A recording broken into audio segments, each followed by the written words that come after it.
Cuban in Miami, Felix Rodríguez, bearer of the CIA Intelligence Star of Valor. For Cuban exiles, Felix Rodríguez is a hero, the man who tracked down Ernesto Che Guevara, leader of the world revolution, who fought for paradise on earth with a gun in his hand. His home bar is a veritable Cold War museum with trophies and memorabilia from all over the world.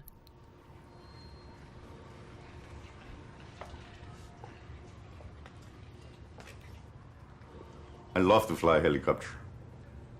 Here is the one of the highest CIA decoration. This is Intelligence Star of Valor from the agency, and this is signed here by George Bush when he was the director of the CIA. This one here, this is his signature.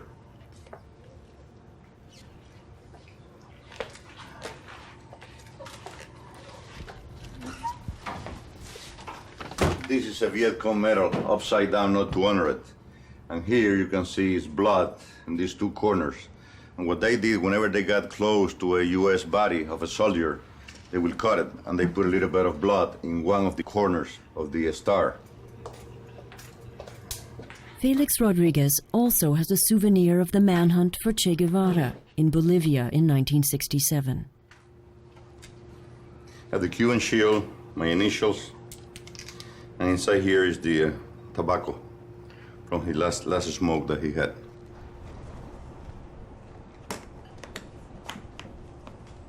Che had the pipe here, say, Comandante, me la da a mí. Will you give it to me? He thought for a few seconds, say, sí, a ti sí te la doy. So he gave me the pipe and put it in my pocket. In the name of the world's exploited, Che Guevara had begun a global guerrilla war against capitalism. In the end, he allowed his captors to exhibit him like prize big game prey. But then when we took the picture outside, I think he thought that nothing was going to happen to him, that he was going to go to trial. So I look at him and say, Commander, do you mind? And he say, no. So I helped him out of the room. We sat on the next to the schoolhouse. There is a wall behind. I put my hand around him. As a matter of fact, I told him, Comandante, mira el pajarito. Look at the little bird. And he started laughing at that point in time.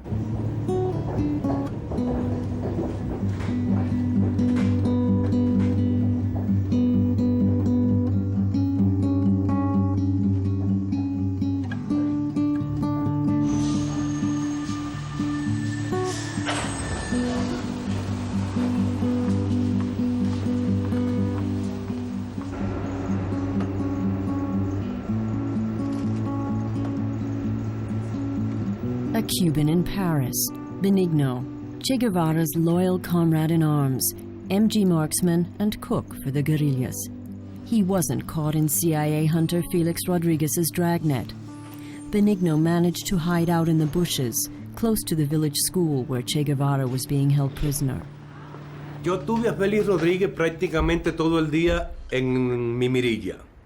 I had Felix Rodríguez in the crosshairs of my weapon all day long. I didn't know at the time that it was Felix Rodríguez, but I had the impression that it must be someone important.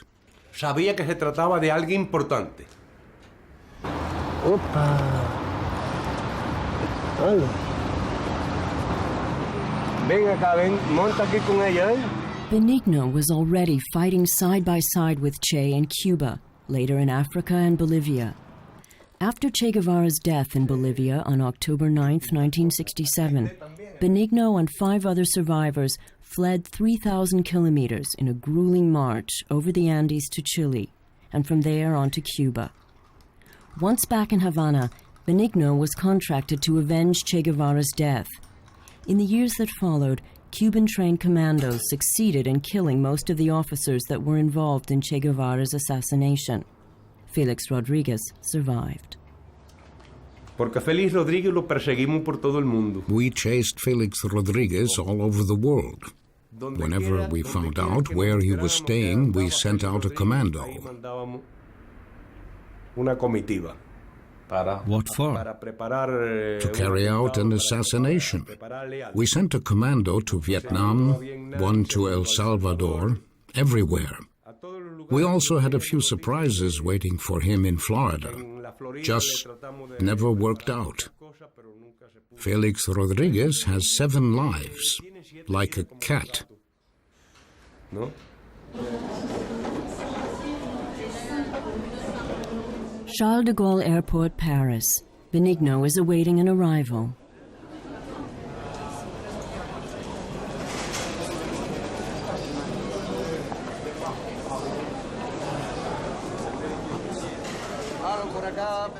Hello, over here. How are you, you old fool?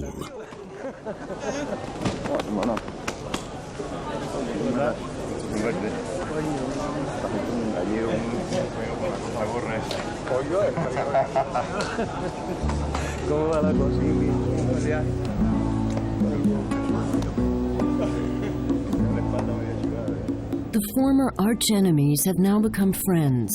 They first met in 1995 after Benigno left his Cuban homeland and was given political asylum in France. Known as a Guevarist, Benigno had begun to have problems in Cuba. He remained staunchly loyal to Che's ideal of the new human being and was critical of the privileges enjoyed by political leaders. With the help of the French Secret Service, Benigno made contact with Felix Rodríguez. He had questions that only Felix Rodríguez could answer, as eyewitness to Che Guevara's last living moments.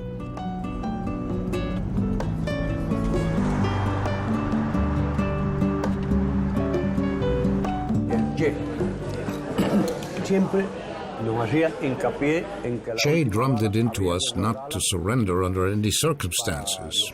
Each man's last bullet is for himself, he said. And then he, of all people, lets himself be taken prisoner. His first reaction was, "Don't shoot. I'm Che. I'm worth more to you alive than dead." But later, when faced with death, he chose to act like a man.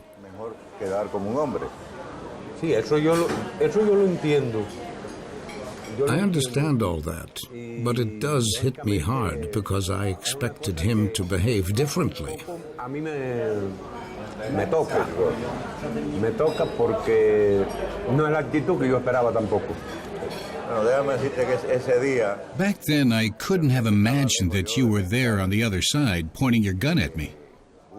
And today, we are sitting here together peacefully. If you had pulled the trigger, you wouldn't be sitting here today, but neither would I.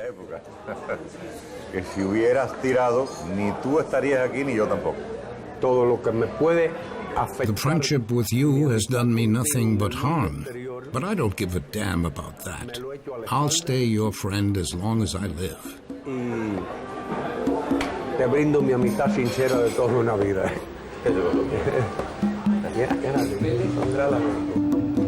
Entonces, el amor yo lo leí después de allá. Fue en el mes de julio. En el mes de julio del 69 cuando se mata Honorato Rojas. Hay que ir para el otro lado, ¿no? Sí.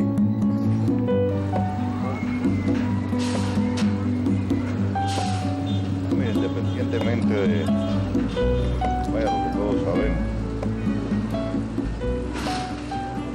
sobre todo la cantidad de madres cubanas que tuvieron que pasar por la gente que él asesinó en la cabaña. Everyone knows that after the revolution in Cuba, Che Guevara had a lot of people shot. But still, as the end neared, I felt for him. When Captain Prado and the others had left the room, I called for a bucket of water to be brought in, and I washed Che's face. He was covered in mud.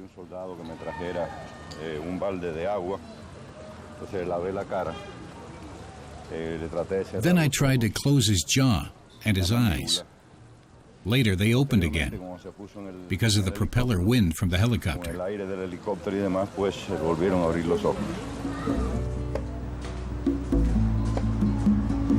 Benigno is protected by the French Secret Service. Cuban commandos have attempted to eliminate him. In Cuba, he's considered a traitor, living in fear of retaliation, something else he now has in common with Felix Rodríguez.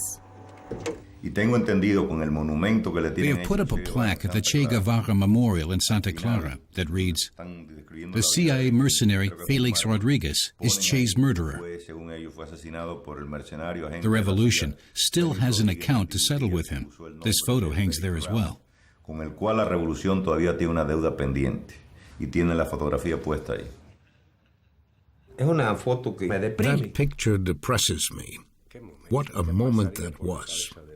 What must have been going through his mind? Siento que el Che se equivocó al juzgar a algunos hombres. I know Che made mistakes. He misjudged people. Felix, for example. Como un mercenario. In Cuba, he was always stamped as a CIA mercenary. No one saw him as the man who asked why the revolution had taken everything from him and who had deserved an answer.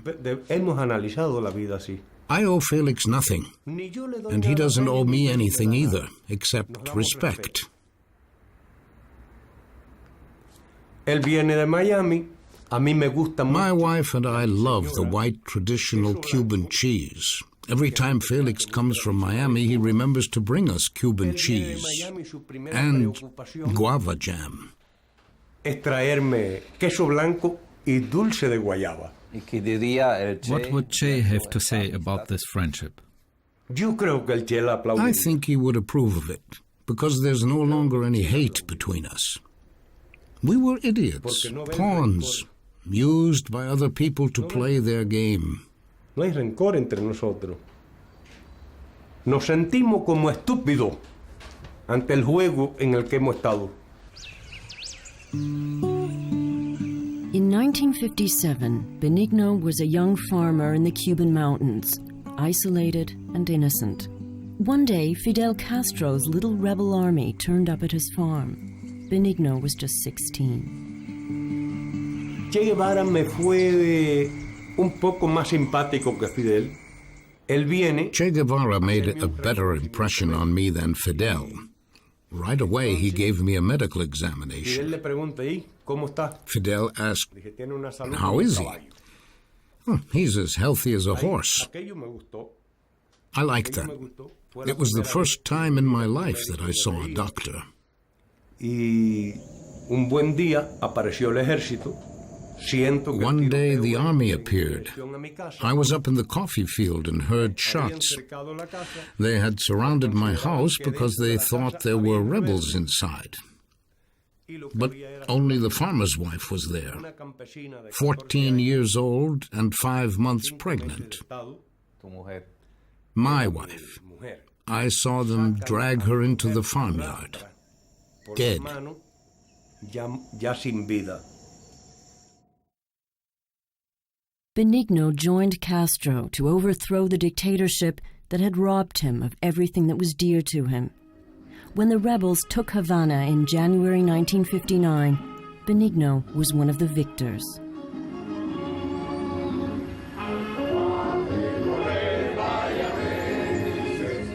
A demonstration held by Cuban exiles in Miami, the victims of the revolution. Felix Rodríguez's family also fled after being dispossessed.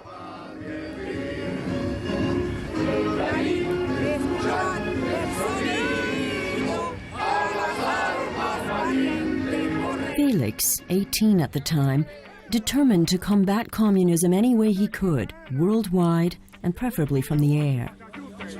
I am flying the helicopter there.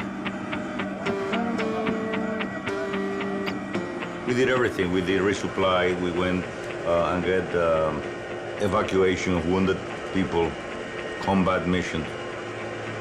I like to fly helicopter. I learned how to fly it. First exposure to helicopter was in Vietnam. I thought the helicopter concept that I developed in Vietnam would be helpful in El Salvador. And the concept was, with good intelligence, know where the guerrilla was, flying a small helicopter which maneuvered very well, called a Huge 500. And that was very, very effective in Vietnam. And it became very, very effective in El Salvador. In 1988, I flew around 298 missions in El Salvador. We were shot down 5 times in Vietnam, and I crashed 1 time in El Salvador. In In summer 1967, the CIA agent was given the mission to hunt down Che Guevara in Bolivia. The Comandante wanted to export the revolution to the whole of South America. In a farewell message, he wrote, "Our every action is a battle cry against the great enemy of mankind, the United States of America. Hatred against the enemy transforms man into an effective and cold killing machine. We must carry the war into the enemy's home, a total war." We were specifically told that in case Che Guevara was captured, to try to do all in our power to keep him alive, knowing that there was a common operational standard by the Bolivian Armed Forces to eliminate the prisoners.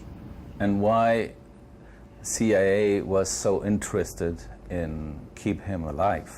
Well, they had the information that he had fallout with Castro.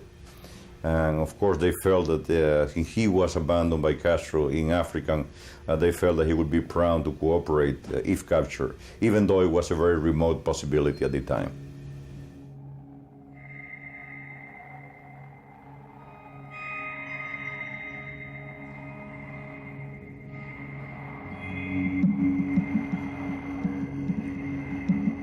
Che's guerrilla army consisted of 50 Cuban and Bolivian elite fighters.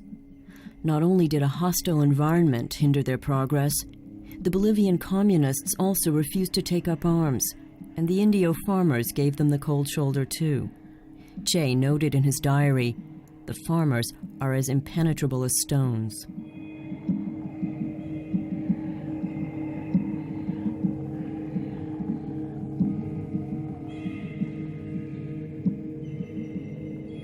In spite of his isolation, Che Guevara still believed in a victory. He and the other fighters photographed their jungle campaign, a gift for the CIA. Soldiers found the photos in cave hideouts.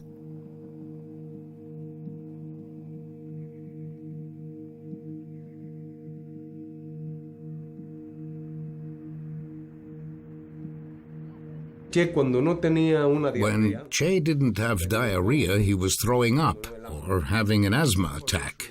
I admire him because of that too. He never gave up, and he had superhuman powers. Ese fue el día que bautizamos al Che con el nombre de Fernando Sacamuela. This is the day we christened Che Fernando Tooth Puller. He just loved extracting people's teeth. Good grief, that's me, just arrived.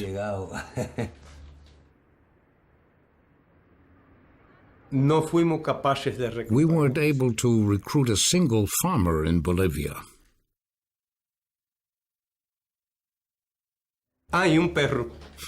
Only a dog. He got a bit of the little food we had, but he abandoned us too in the end. Our radio with a built-in transmitter. But in order to broadcast, we needed the scrambling code that Fidel was supposed to send us. He promised, but the code never arrived.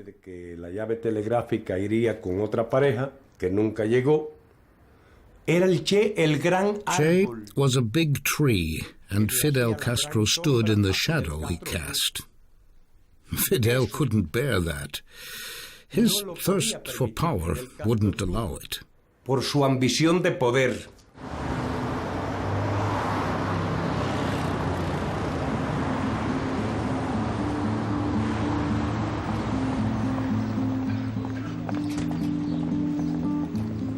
Che Guevara's Bolivian diaries document the guerrilla's progression, the small victories, and the signs of impending doom.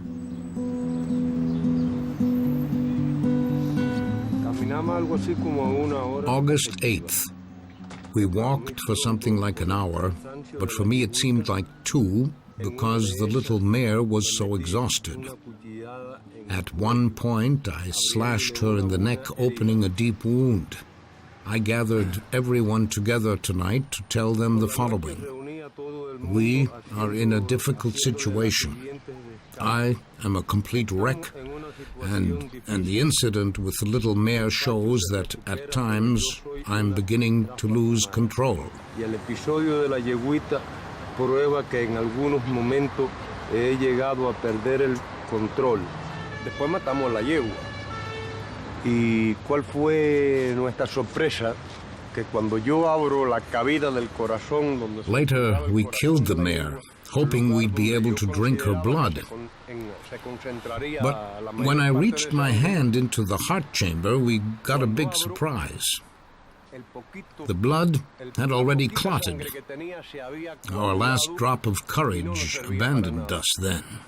Ahí se nos cayó el alma. Havana discontinued supplies to the guerrillas in Bolivia and cut off contact. At the end of August, Che Guevara's rear guard, 9 men and a woman, was caught in an ambush by the Bolivian army, tipped off by a farmer.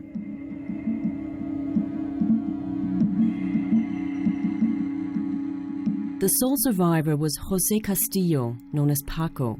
The soldiers wanted to kill him too, but the CIA put him under its protection. He will almost cry and say, look, I was not with them, I wanted to leave the guerrilla, I know you're going to kill me, but I want you to know that I wanted to leave the guerrilla. I said, Paco, we know that. He wouldn't believe us, so we gave him Coca-Cola, we gave him some donuts. Paco was long thought missing. In fact, he lives in El Alto, a poor barrio in the Bolivian capital, La Paz. No one knows where exactly.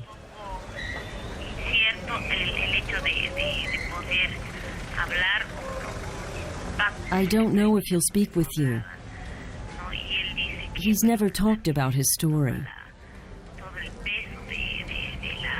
He says his conscience troubles him, and that for years he's repressed everything to do with the death of his comrades.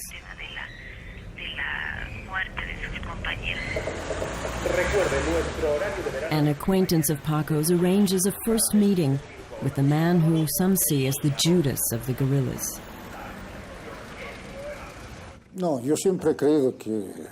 I firmly believed that I wouldn't survive.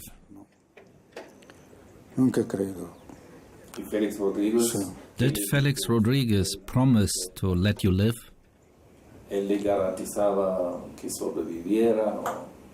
No. As the conversation, or rather the interrogation with Rodríguez began, he told me that he had the express assurance of the president at the time, René Barrientos, that he would spare my life.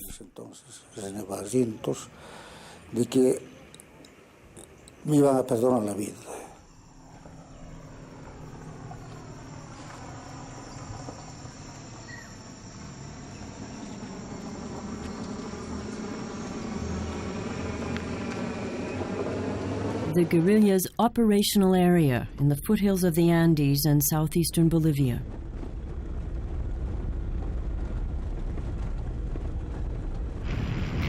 Jose Castillo, aka Paco, has agreed to undertake a journey into the past. He hadn't been a traitor, just too weak for armed combat. Actually, he'd been a laborer in the silver mines and a Communist Party agitator. He'd only joined the guerrillas because he was excited about Che's idea of the new human being. The recruiters had promised him guerrilla training in Cuba, but by the time he arrived at Che Guevara's base camp, there was no more talk of that.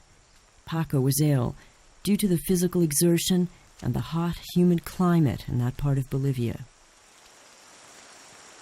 El Che llamó no solamente a mi flock, sino a muchos. Che called me a slacker. He said the same thing about others. He was in a big hurry to advance the guerrilla war, and he placed heavy demands on people. I can't remember ever slacking off even once. Yo no me acuerdo en qué momento y en qué circunstancias he sido flojo. When the two showed up, the first thing they asked was, "So, how much do you earn as a guerrillero?" Yes, it's true. Paco and Chingolo asked that. I said, "No idea. You'll have to ask Ramon." Vayan a hablar con Ramón. Con Che Guevara. Che Guevara. Yes. Che said, "You too. Out of my sight." And then he told them, Whoever doesn't work doesn't get anything more to eat. El Che le dice que si no trabajan, no comen. Paco had to hand in his weapon and was put in the weaklings unit. On August 31st, 1967, the trap snapped shut. Bueno, hablando militarmente, In terms of a military movement, at about 5 o'clock in the afternoon, we were fording the Rio Grande, and we walked right into an army ambush. The others were shot crossing the river.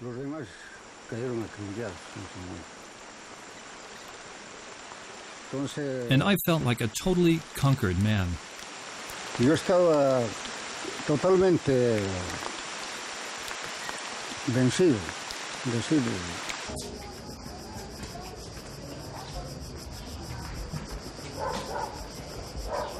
Paco was brought to the hospital in the little town of Valle Grande, where his gunshot wounds were treated. He could still be of use. The CIA wanted to find out from him where Che Guevara and the main force of the guerrillas were hiding out. Felix Rodríguez's interrogation lasted 14 days. 5 weeks later, Che Guevara also ended up in Valle Grande, assassinated by Bolivian soldiers. His body was put on display here in the wash house of the Our Lady of Malta Hospital.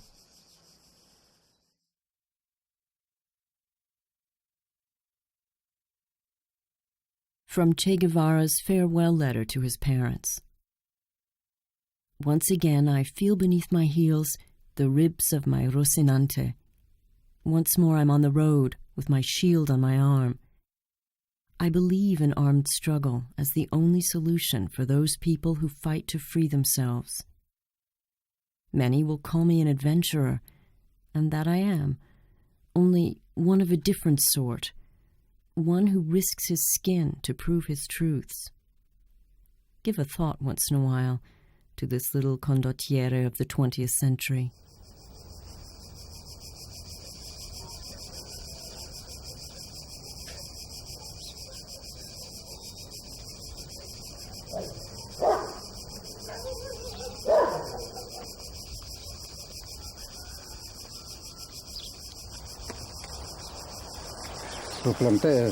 I planted this myself. I brought it from Masicuri. From the place where you were captured? Yes, from there. Look how big it's grown. A farmer gave it to me. For your house, he said. But I planted it here, so that guy there can sleep better.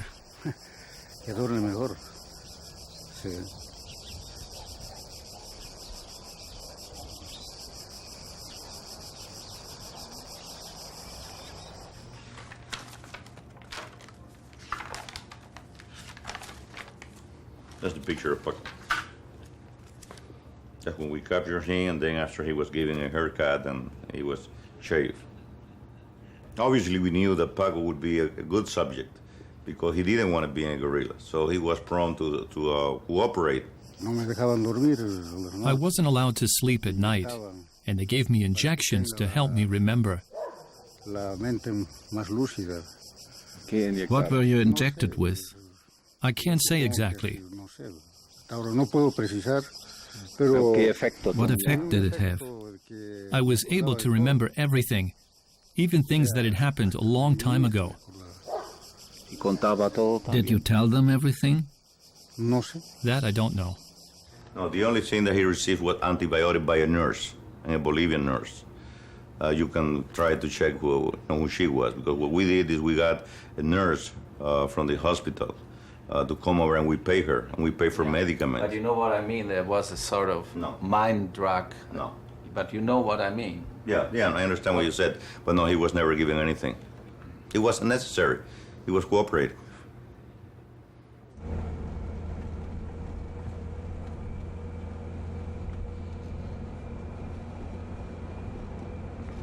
traveling to the place where the guerrillas' fate had been sealed with Paco's help.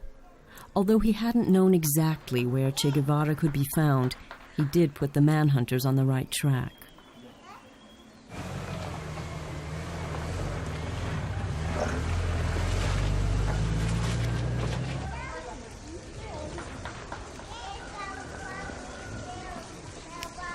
On September 26th, the men in Che Guevara's vanguard near La Higuera were ambushed.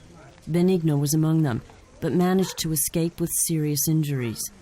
3 of his comrades died in the skirmish. Their bodies were brought for identification to the village Pucará. A local farmer had witnessed the events of September 26, 1967, 2 weeks before Che Guevara's death. Paco wants to find out exactly what he saw.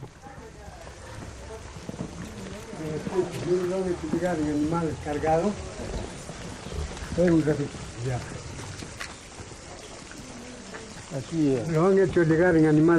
came from over there, the corpses carried by pack mules. They came right up here. The bodies were put down there on the other side. They lay in front of the door, the heads towards the wall. Afterwards, they were brought to Valle Grande. From interrogating Paco, the CIA knew that all 3 belonged to the vanguard, so Che Guevara had to be somewhere close by. No, yo creo que yo pienso más bien de que mucho más antes. I believe that the CIA already knew who the 3 were, from the statements made by the other prisoners, Bustos and Debray. The CIA knew their identities and those of all the other guerrilla group members. They only wanted me to confirm whether or not it was them.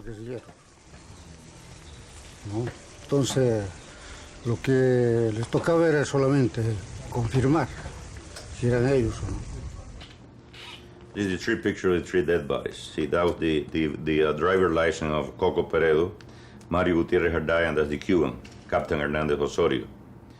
And here's the picture taken from the room where we took him in. I took the fingerprints in there. Paco gave us the name of the people in the vanguard. So, and then what did you recommend to? Well, when I went to see Centeno, I told him, look, this is the vanguard of Che Guevara. I said, how do you know? This is the information from Paco. Vanguard is the name of the people. And then I told him what Galindo had told me about seeing these people a mile ahead. And we recommended to move the battalion immediately to operation. And they sent the young soldiers that we had trained, especially my friend had trained in intelligence, to talk to the farmers in civilian clothes. And that's the group that, soldier who came back to Gary Prado on the 7th and told him that this farmer told him that they were voices at Quebrada del Yuro. And that's why he deployed in the evening of the 7th, his 200 men around the Quebrada del Yuro. And then on the 8th, when they started moving in, they had the firefight. Che Guevara was there. At midday on October 8, 1967, in the Euro Gorge, Che Guevara was subdued by 3 soldiers.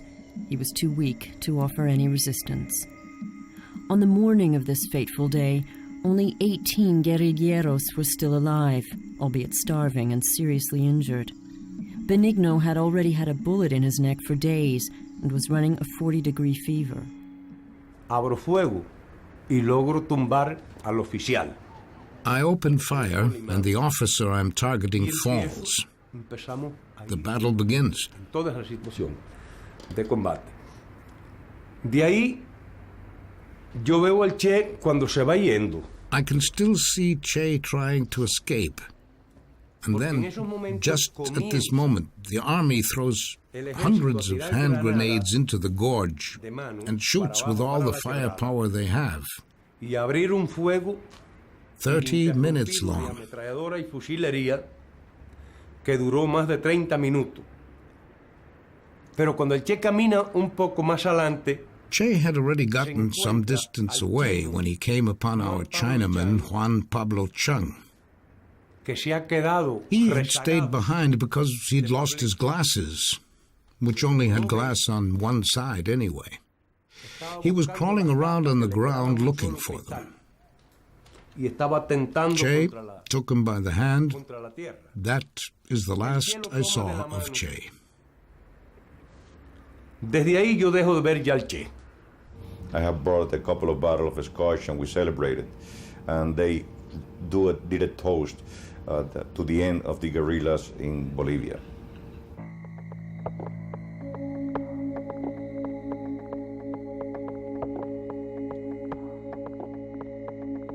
Che Guevara spent his last night held prisoner in the little village school in La Higuera.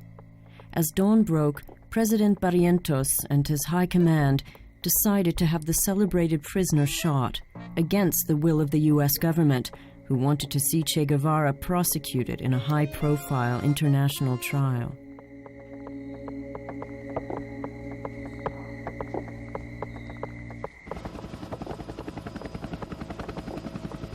On that morning, the 9th of October, Major Nino de Guzman took off in his helicopter to pick up the prisoner, alive. He knew nothing of an execution order. A las primeras luces del día, yo salgo con el helicóptero, con el coronel Centeno a bordo y un americano. Early in the morning, I flew off with the helicopter. On board were Colonel Centeno and a Cuban-American named Rodriguez, the only passengers. On our arrival, Captain Prado informed us that Che was being held prisoner in the classroom of the schoolhouse. I stood in front of him and I looked at him and said, Che Guevara. And he looked at me very arrogant. He told, nobody talks to me, nobody interrogates me. So I looked back to him and said, Commander, I didn't come here to interrogate you. I like to talk to you. I respect you for your ideas, even though to me they are mistaken. I just came to talk to you. So he looked to me for a while, for a few seconds, to see if I laughed. When he saw that I was serious, he looked at me and said, can you untie me? Can I sit? I said, sure. So I called for a soldier who was outside. I had to call him twice, and I said, untie Commander Guevara. He looked at me and said, untie Commander Guevara. So he came down, they untied him, and then the two of us helped him to sit him on a little bench. Proud and merciful the hunter, humble the vanquished hero of the fight for freedom, an image for posterity. But did the scene actually play out as Felix Rodríguez describes? The pilot was there as an eyewitness.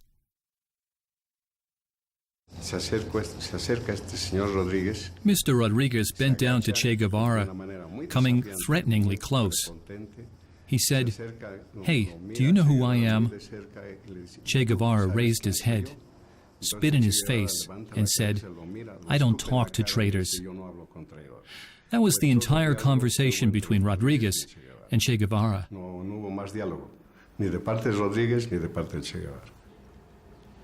Yo,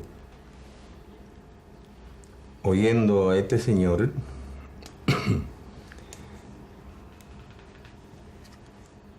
las manifestaciones que ha hecho eran manifestaciones propiamente del Che Guevara. The way this man describes Che's reactions, that sounds like Che Guevara. That's how I know him. The pilot's portrayal is credible, and I'm quite certain that Che reacted exactly as he said. It was his last weapon, his way of not giving in to defeat. A strong stance. It lends great credence to his life and everything that he said. I had a conversation with Che Guevara. He said repeatedly, "I won't live to see the morning sun. For you and for Fidel, it is better if I'm dead."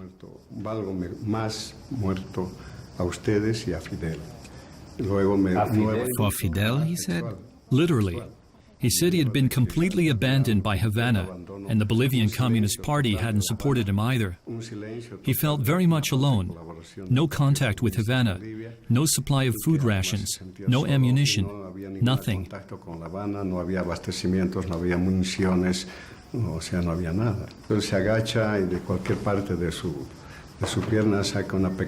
Then he bent over and pulled a little notebook out of the bandage wrapped around his leg. He said, "This is all I can offer you as a memento of Che Guevara. The notebook is full of orders and proclamations. He was a very meticulous man and always wrote with carbon paper. He sent the originals away and kept the copies.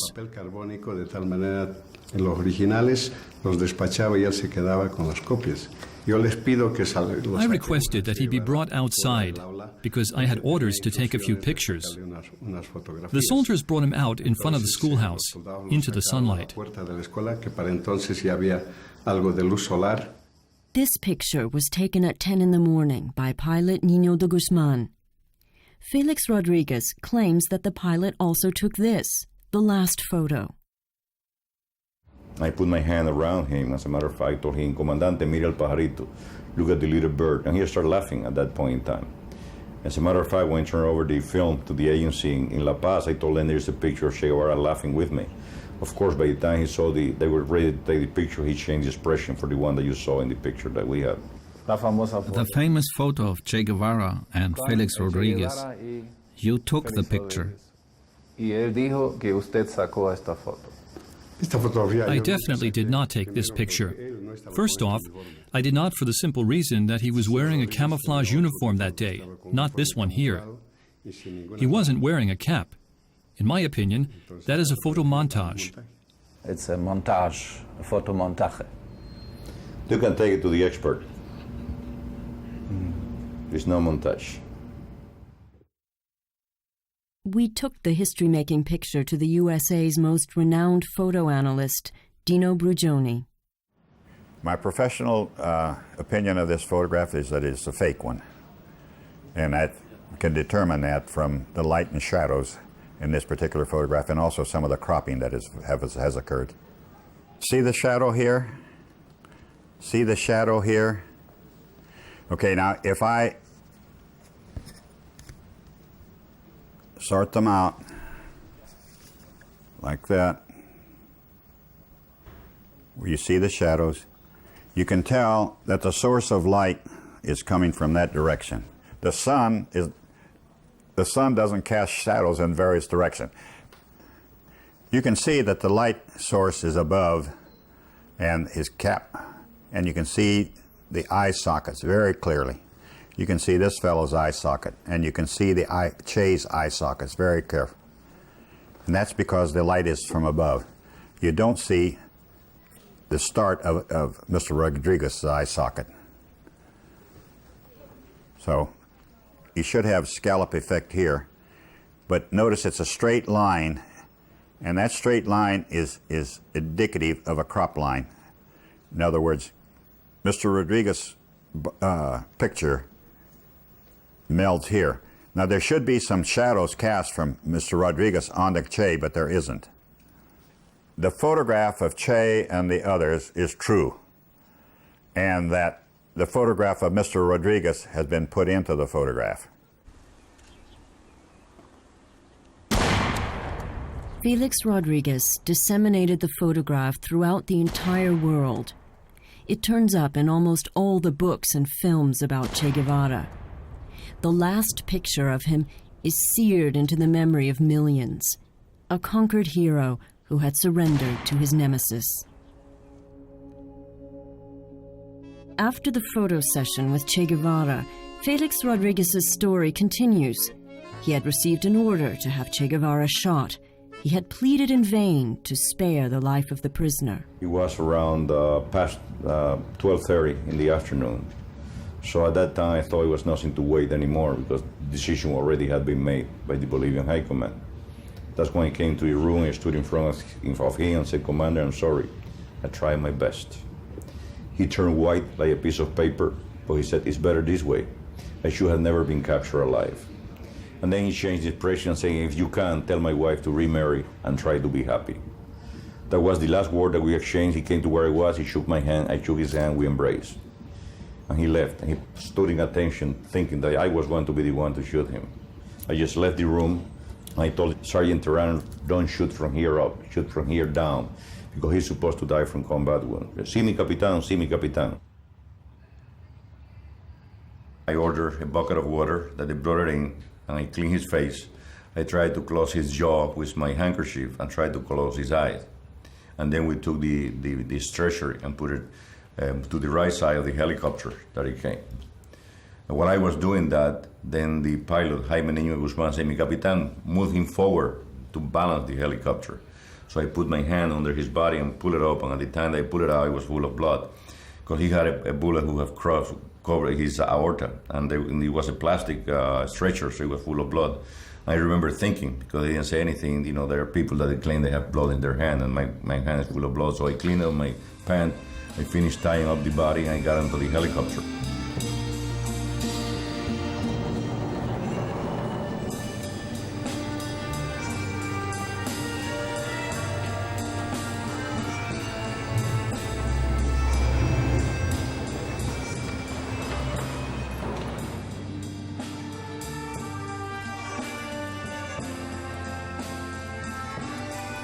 A mass in Miami. In the Cuban exile community, Felix Rodríguez is held in high regard as the man who executed Che Guevara.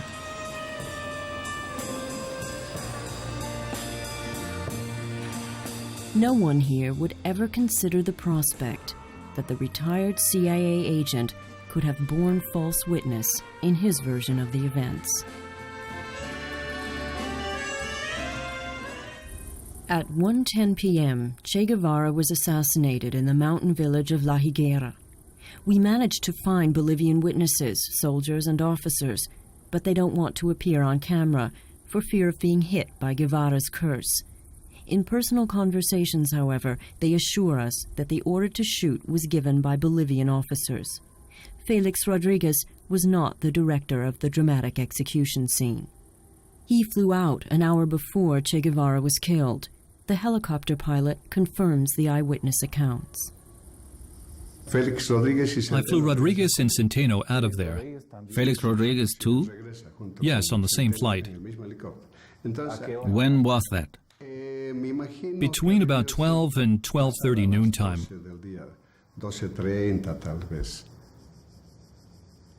And who brought Che Guevara's body to Valle Grande later that afternoon? I was the pilot, and Che Guevara dead on a stretcher strapped to the skid of the helicopter. No one else? Absolutely no one. Felix Rodríguez says he washed Che Guevara's face and accompanied his corpse. A big lie. I can say that with utter clarity. But there is another interesting thing. On the return flight with Centeno and Rodríguez, I told the colonel everything I had discussed with Che Guevara. And Mr. Rodríguez listened intently the whole time. I also showed Centeno the notebook that Che had given to me.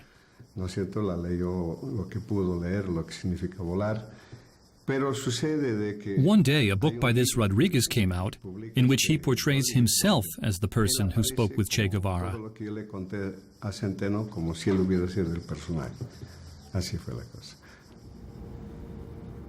I can assure you that he lied.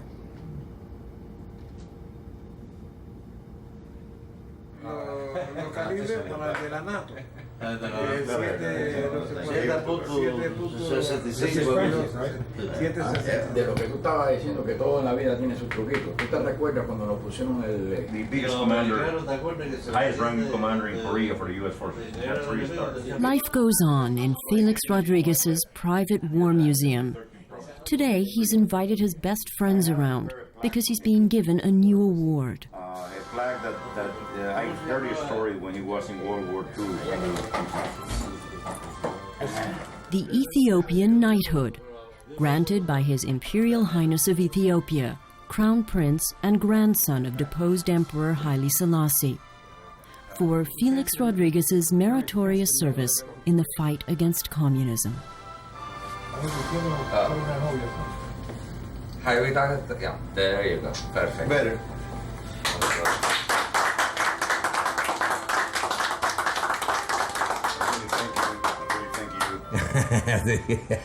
Ay, qué clase de mierda. That little weasel. The medal was really so small, like this. He had it made bigger. The prince only wanted to give him the small one. Pero este le dio la chiquitica. I had a very special place in Che's life. I know that. A mí más seleccionado. From Che Guevara's diary. Benigno's birthday looked promising. At dawn we made cornmeal and drank some mate with sugar. My friendship with Felix was sincere and untainted. I only wish the same had been true in reverse. But life is ironic, and you're left empty-handed in the end.